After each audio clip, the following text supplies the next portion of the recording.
This is Pet Life Radio. Let's talk pets. Rappaport to the rescue with award-winning animal advocate, best-selling author, journalist, and pet products creator, Jill Rappaport. Hi, I'm Jill Rappaport, and welcome to Rappaport to the Rescue. And have I got a great show for you today? Two of the most creative, beloved, and talented people are joining us, Neil Patrick Harris and David Burtka. Now, Harris is an Emmy and Tony-winning actor, and of course, we all remember him when he captured our hearts in Doogie Howser, M.D., and as Barney Stinson on How I Met Your Mother. Neil was also brilliant when he hosted the Tonys, Emmys, and Oscars. And his husband, David Burtka, is such a creative force to be reckoned with. He's an incredibly talented actor and chef who's appeared on Broadway and on TV and authored an amazing cookbook called Life is a Party. This dynamic duo are the very proud parents to twins, Gideon and Harper. And I had the pleasure of meeting them, and I can tell you firsthand, they are so lovely and kind. Together, this family supports so many important causes, not to mention they are huge animal advocates.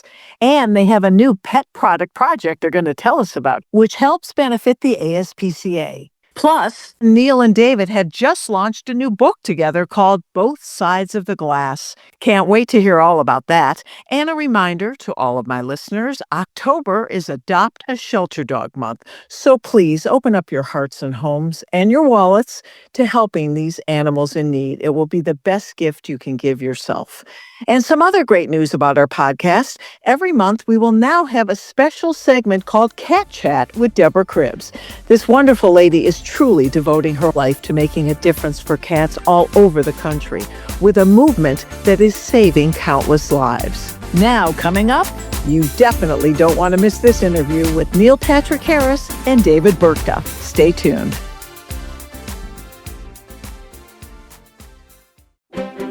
You know the expression, cats have 9 lives. Well, what if you can give them one more? The Give Them 10 movement is on a mission to help give cats an extra life. How? With spay and neuter. Spaying or neutering your cat helps them live a longer, healthier life. And it helps control free-roaming cat populations too. Learn more about the benefits of spay and neuter and meet Scooter, the neutered cat, at GiveThem10.org. That's GiveThem10.org. Let's Talk Pets on PetLifeRadio.com.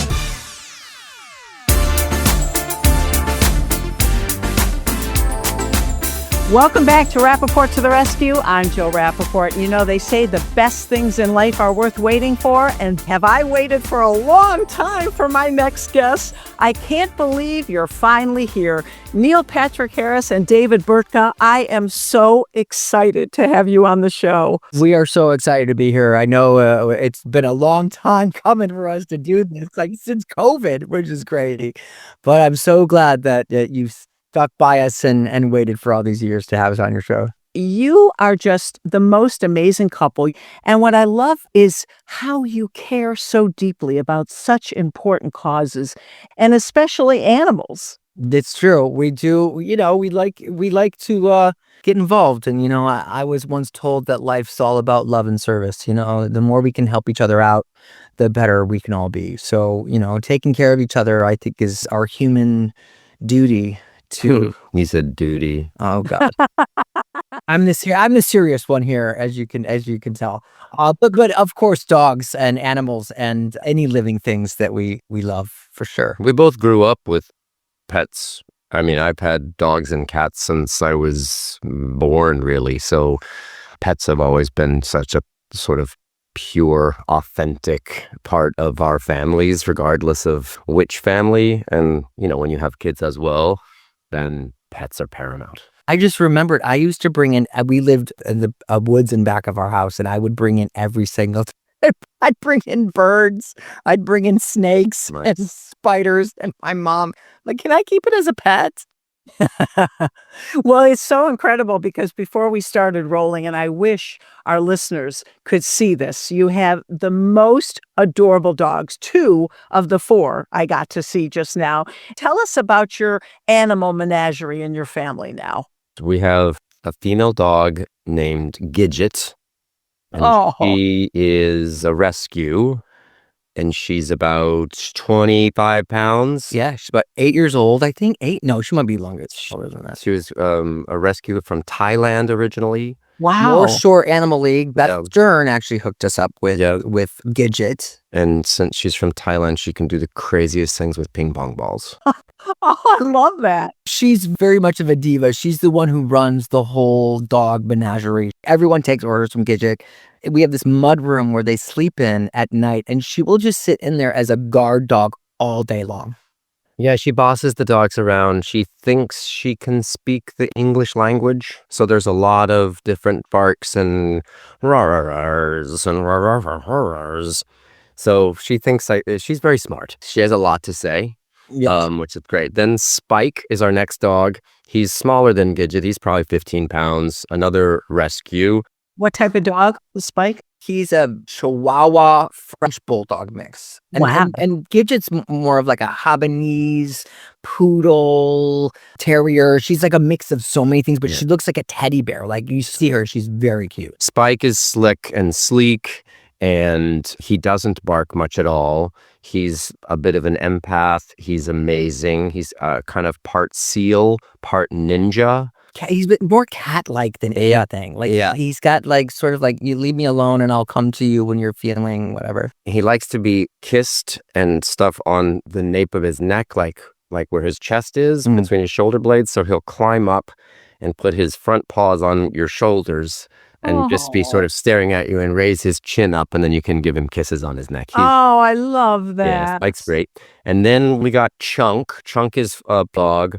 That's a great name for that dog. Oh, man. It's like a And chunk. he is the cutest. Look at that. He's here now. We've got him right up near the microphone. Oh my goodness. I just wish everybody could see the face on this one. Just big, stocky little pot roasts. He keeps up with the big dogs, which is so crazy. We had a golden retriever named Ella, and she passed away rather suddenly. And that was our fourth, but she was our baby. And then a couple months after that, when we still wanted a fourth, we got this amazing next baby girl named Bianca. And Bianca She is so beautiful. what is her mix? A Goldador. Goldador. So she's half English. Oh my God, she's so big. Oh my God. She's half English cream retriever and half white lab. Yeah, I was going to say she looked pure lab to me. She has a body of a lab, but a face of a retriever. So she doesn't have that stockiness of like a lab. Sometimes you see their heads are kind of like look like a helmet. She's got that long, sleek. She is gorgeous. She is gorgeous. These are baby they're all girl. gorgeous. And I love, Neil, how she leaned in and just gave you just the sweetest little kiss. And she's nuzzling on your shoulder now. She'd rather be held, and Chunk would rather be roaming. Right now, recording this at our place in the city of New York, Manhattan, and normally the dogs would all be roaming with the dog door, and we have like a lot of acres of running space for dogs. But Bianca keeps wanting to get out of our property, which is not fun when you get a call from the neighbors. Terrifying. Yeah. I don't think it's anxiety or anything. I think she's very excited by all the critters that are on the other side of the fence.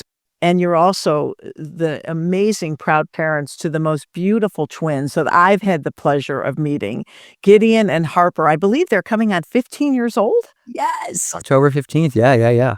I can't believe it because I met them, I think, when they were around 10. You've raised your children with the love of animals and how these animals have added so much to your lives and how you balance it all. I think animals they're kind of a great disruptor.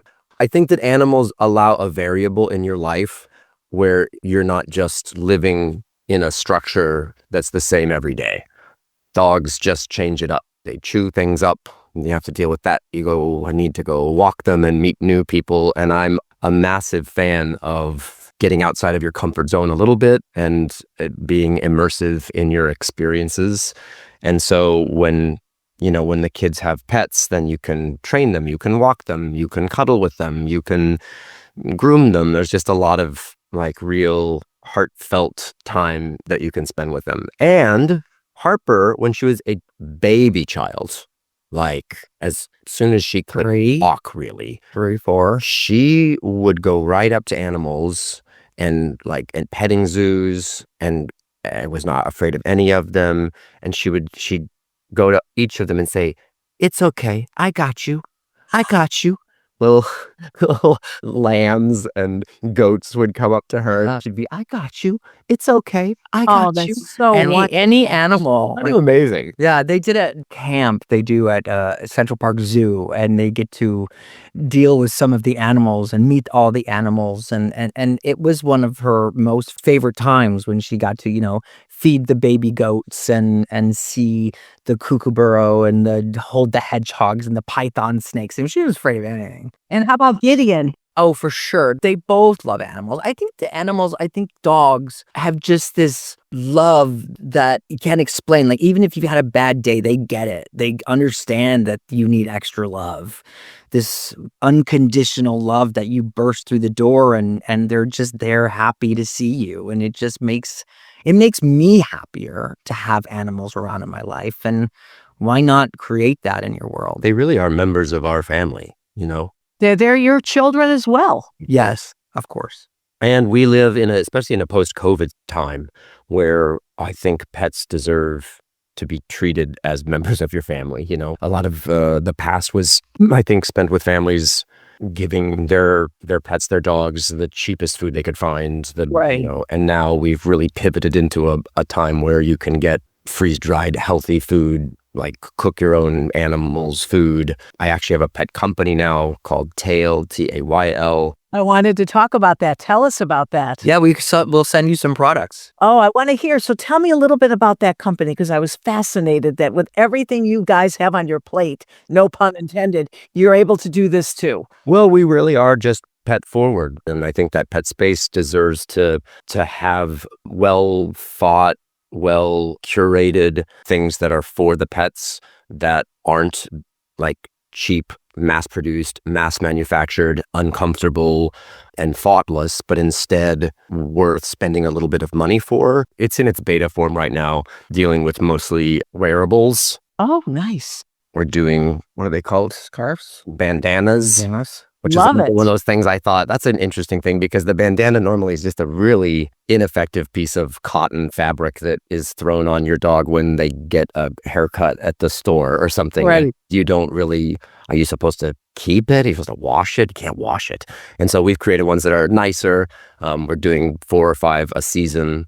Oh, yeah. I have red bandanas on my dog because I have a Western ranch. And Oh my gosh, we have to send you some. like if somebody's driving up the driveway, you see the bandanas. I look at it as a safety tool. Oh, that's a very good point. Love that. Yeah, we're going to start using that. Round 2 for Tayl, it's going to be more leashes and collars and things like that. And then our end game is like larger crates and things. We have some good ideas for that crate world with pets. I think deserves to be improved. You mentioned all these products. David, being the premier incredible chef, please tell me you're going to be doing dog food.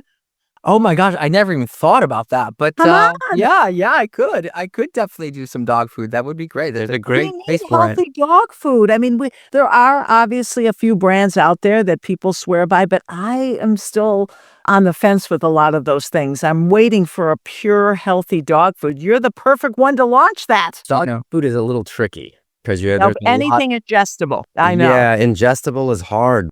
Well, considering everything you've got going on with the animals and your beautiful twins and your careers, you have this new book out now together. Let's talk about that. This is so exciting. As a matter of fact, we do. We do. It's called Both Sides of the Glass. Yes. An expression we like. And it's appropriate. It's 50 cocktail recipes and 50 spirit-free or mocktail recipes. David is 9 years sober, and I love to have a cocktail or two and sort of love the alchemy of mixing the drink and sort of making it as opposed to just popping open a bottle of beer or something. And so we wanted to create something that you could give as a gift for someone that was in a similar situation. If you were going to a party and you didn't know whether the host drank or not, this would be a great option to give to them.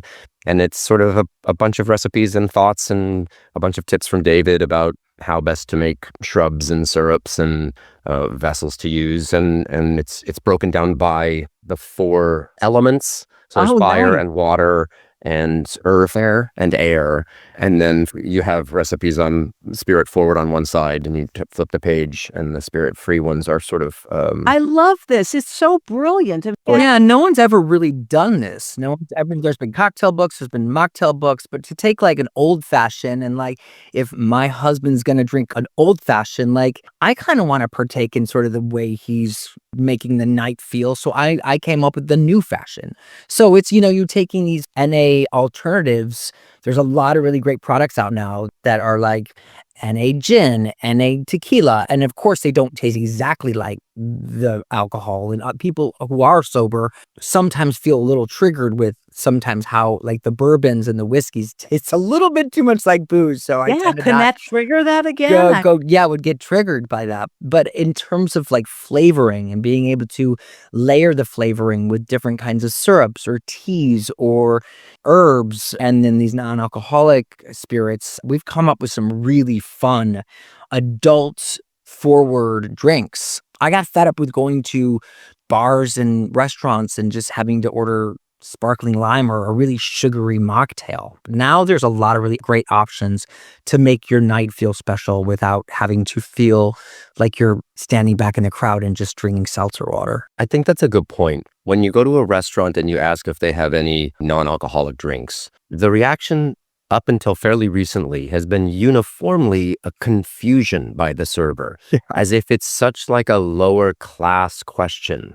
And David's absolutely right. There's many, many brands of spirits that contain no alcohol now. And so you could have a whole bar cart filled with things that you could totally drink, would feel respectable drinking, would enliven your mouth and your night, and then not leave you hungover the next day. Oh, it's such a brilliant idea. I love that this book is coming out now. And the fact that you worked on it together, collaborating. What is that like? Talk about your working collaboration. Been good. It's really fun. I don't think we would have done a book together unless it was something where we were equally excited by it. And David's skill set is perfect for this. And I love mixing drinks and doing and exploring and taste testing and all of that. We didn't really work together necessarily on the book so much because Neil developed the cocktails, and then from the cocktails I took those and made the mocktails. So we were sort of in our separate corners until sort of we started putting it all together. And now, of course, the PR is the most I've seen him in months, which is just kidding. Both of you are so incredibly busy in so many different areas. Tell us what else you're working on now that, is separate or together that we can look forward to in the future. I'll start with you, Neil. I'm currently doing a play in New York on Broadway at the Music Box Theater called Art. It's a 3-hander with Bobby Cannavale and James Corden, and it's playing 8 times a week. So that's where I am until the end of December. That's why I can't even believe you had time for this interview. I was so worried. I said, when do they have time to even sleep? That is really great. And I know, first of all, David, you are just the most amazing chef. What are you doing in terms of that? The wheels are turning for Thanksgiving already, which is crazy. But I have a huge garden farm in the Hamptons, so I'm in the process of canning. So I've been canning a lot of carrots and green beans, and I have 2 giant chest freezers full of tomatoes to start doing my tomato sauce. I gotta find somewhere to sell that. I don't. That'd be great. No, that'd be awesome. Oak tomato sauce. But I've been writing a lot, and I have a couple of writing projects that I'm not able to really talk about, but there's some really exciting things down the line that I'm super excited about. There's a series that's coming out in the summer that I did for Amazon called Elle, based on the Legally Blonde show. It goes prequel to her life. But then I'm just, taking care of kids and being... David's always got 3 things going on. It's great. The 2 of you. I mean, you're amazing. Neil, too. But you're twins. I mean, when you meet them, and I said this at the beginning of the show, they truly are just such lovely human beings. Oh, and that is such a testament to the 2 of you, how you raised them, how you brought them up. your children just radiate kindness. Isn't it funny that you could tell by the parents, by the kids? Like like if you see a kid who's kind of a jerk, Oh, yeah. most likely that the parents are going to be a-holes. But honestly, if you put the work into anything, you get it back. And I do think that we both have done a really good job yinging and yanging on the parenthood that they get, a lot of things. So we try our hardest, and it's like the more work you put in, the more work you get out. And I'm seeing that now of how their kids are turning into being such great adults. They're fantastic. We are ferociously proud of them. Well, I am just so thrilled to finally have you on the show, and just continued success. You too, Joe. Most important, continued being the most amazing family that you are. As I said, I'm so fortunate to have met all of you, and you've really done it right. That's very Thank you so much. Thanks. We hope to see you soon, and take care of your animals. Yes, we've got to all get together. I'll bring my dogs to your house. I've got my whole pack laying next to me. I have 4 also. Well, welcome, Mom. Okay, and thank you all for joining us today for this very special show with 2 of my very favorite people. And there's more to come on Rappaport to the Rescue when we introduce you to a brand new segment called Cat Chat coming up. Want to know who the latest trendsetters are in Hollywood? How about Irish setters? Find out who's been spotted with spots, chowing with their chow, and shopping for Gucci with their Poochie. Get the scoop on all the latest celebrity pet patter right here. Pet Life Radio. Let's talk pets. Let's talk pets Let's talk pets. on Pet Life Radio. Pet Life Radio. PetLifeRadio.com.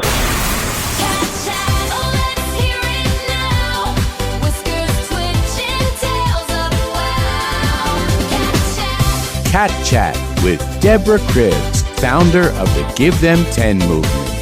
Welcome back to Rappaport to the Rescue. I'm Jill Rappaport. You heard in my last interview with Neil Patrick Harris and David Burtka that I teased our new cat correspondent. We have a brand new segment called Cat Chat with the amazing Deborah Cribbs. And Deborah, this is really going to be so much fun. For our listeners, we interviewed you a few months ago, and we just connected in the most special way. And the fact that you focus and devote your life to cats, I was so excited that you wanted to be part of Rappaport to the Rescue. Well, thank you, Jill. I very much do want to be part of Rappaport to the Rescue.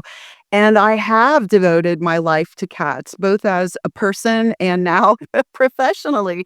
And I will tell you, it is the culmination of my life's work to be your cat correspondent. So thank you. As I say, it's going to be in every show 5 minutes of cat chat. Cat chat. I love that, to really focus on these wonderful animals and what you're doing. And let's do a little recap. We have 5 minutes, and let's take people back and tell them about you, Deborah, and how you got involved. Well, thanks for asking that again. I represent a movement called Give Them 10. Why the name?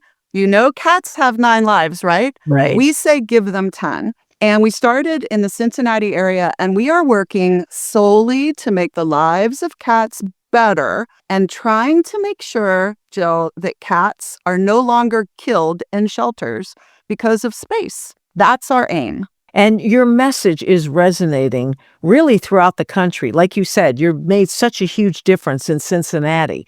But this movement is really becoming a movement. We like to think so. I will say that the numbers that we've seen in Cincinnati over the decade that we've been doing this were so heartwarmingly wonderful. We went from a live release rate of about 37% to now well over 90%, which means that 90+% of the cats that enter a shelter have a live outcome. They leave alive. This is what we're working for, making sure that cats aren't being killed in shelters. And as we have increased our marketing scope and started working with partners around the country, our spokes cat, Scooter the neutered cat, hip spectacles, no testicles, a Scooter has roamed the country. The message is resonating. And you're doing all these clever campaigns to catch our attention, aren't you? We are. He is the best spokes cat ever. And what we try to do is talk to the public in kind of an edgy and humorous way to catch their attention, but also tell them, here are some things that you can do to make sure that cats and dogs, for that matter, are not killed in shelters literally down the street from you. And your love of cats runs so deeply and is really such a fiber of your life. But it was this one woman that you encountered that really changed your life and really made you able to do this incredible movement. Tell us about her. That is very true. My day job, if you will, is as a financial advisor. And one of my clients who was very wealthy died and left a private foundation in my care. And that foundation was set up solely to support cats in Cincinnati. That is a really narrow focus. So we've really broadened it as the years have gone by. And the fact that you were left this money, this income to be able to make a difference, and she trusted you. That's what's so amazing, Deborah. She really put all her faith and trust and money in you and had this legacy live on to save countless cats. Well, it's been an honor. I have a big team behind me, as well as a bank, and we all work really hard to stand by the mission that she outlined, which was to help cats. But now we're really, really looking to talk to people around the country about the way that we've succeeded in our part of the country. Everybody can succeed. And every month, you're going to be picking a different topic about cats that we need to know about. Tease that a little bit for our listeners, Deborah. Tell us about some of the topics we're going to tackle in the months ahead. Oh, absolutely. Well, you may not know that there are actual mental health benefits to having a cat in your house. And I might have a couple of ideas for the holidays, Jill. Well, we need them. You know, the holidays are a time where everybody wants to be surrounded with the family and the people and the animals they love. And that's a whole other area where I do a campaign, Home for the Holidays, hoping that we can get every animal into a loving home. And I know that is your focus for cats as well. We want them all placed in the best homes possible. Right, Deborah? Absolutely. We are completely aligned. And I really look forward to having these conversations every month. You're right, with a new topic or tip. Oh, Deborah Cribbs, this 5-minute cat chat was so much fun. I love that people are going to get to know you. You're going to be part of Rappaport to the Rescue, and you're going to raise awareness for cats in need all over the world. We are so excited to have you. Well, we are honored and pleased to be here, Jill. Looking forward. All right, thank you so much, and thank you for listening to this very special edition with our new cat correspondent, Deborah Cribbs, on Rappaport to the Rescue. Let's Talk Pets, every week on demand, only on PetLifeRadio.com.